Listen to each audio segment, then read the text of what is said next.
Mandibulise kuni bathandi bezemidlalo eMzantsi Afrika, ingakumbi kuni balandeli bebhola elikhulu ke laseMzantsi Afrika. Baphulaphuli ke kuvuliwe kwakhona pha eNaturena, kuyehlwa kunyukwa pha, kuyaphithizela kunzima baphulaphuli ke, izinto zime ngonxema pha, zibambene. Kaizer Chiefs yabakhupha ebakhuphayo, ilungisela ukufaka ke zabafaka. Kaizer Chiefs kuthiwa kwantsuku zatywala izabe imemezela abanye abadlali abadendayo phaa ngaphakathi eNaturena, izabe imemezela abanye abadlali abakhuphayo phaa ngaphakathi eNaturena baphulaphuli kwalapha nje ezintsukwini. Kuyasetyenzwa phaa, kuvulwa ke izipeyisi, kuyasetyenzwa kulungiselelwa uqalwa ke kwesizini ke baphulaphuli.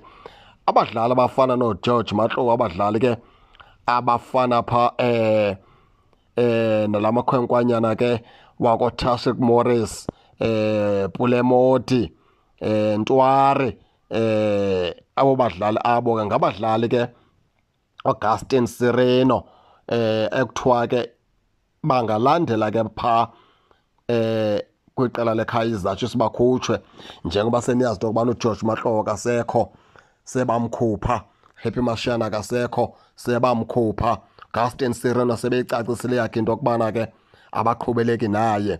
Kuthiwa ke ngoku uNtwari naye umfana omdala igama lakhe ke lizawuphuma phaa eNaturena.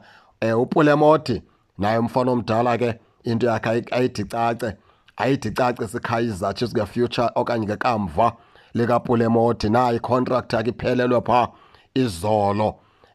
Baninzi ke mphulaphula abadlali ke iKaizer Chiefs, into zawo ke zingakacaci phaa ngaphakathi. Yiyo loo nto kuthiwa ke isazawumemezela abadlali abanintsi eza kubachitha iKaizer Chiefs apha ke kwezi ntsuku. And iKaizer Chiefs ifuna ubethelela ke nesikhonkwane ke kwii-positions ezifana ne-left back. Iyakhala kakhulu iKaizer Chiefs ngecala lasebunxele nge-left back. Nawukhumbula ke ndayithetha ke ndime left back apha ke kwiqela leKaizer Chiefs, ndathi heyi, laa position ithanda uba nobuzaza.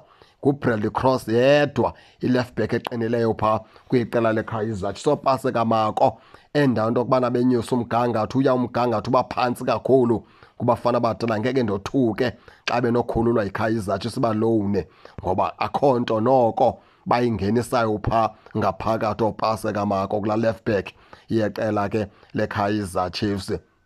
Into ethetha ukuthi ke baphulaphuli ke iKaizer Chiefs ikuphulo ke ngolokubana izawuchitha aba badlali bachithayo, ilungiselele into yokubana ke ngokwezafaka abadlali abatsha. Khumbula loo nto yokubana nomqeqeshi omtsha ngoku seyagaleleka phaa kwiqela leKaizer Chiefs. Ezotsho nezakhe zidingo, ezotsho nezakhe izinto azifuna abadlali abafunayo nabadlali angazubadinga. Kodwa kubalulekileyo into yokubana mele kwakhiwe itimu ikwazi uba ibe ilunge for ukuqala ke le sizini izawuqala. Injalo ke into yangaphakathi eNaturena ke baphulaphula, kubhizi kwehlwa kunyuka uklinwa okanye kuzanywa udendwa ukukhutshwa abadlali abathile engazubasebenzisa iKaizer Chiefs, ivulela ispace abadlali abazawungena. Ningake nitsho ke nani ke baphulaphula into yokubana ke nina niva kanjani, nize ningakhohlwa usubscribe kule channel ukuze ningaphoswa zezemidlalo endizanothulela zona kwixa elizayo kakuhle babukeli.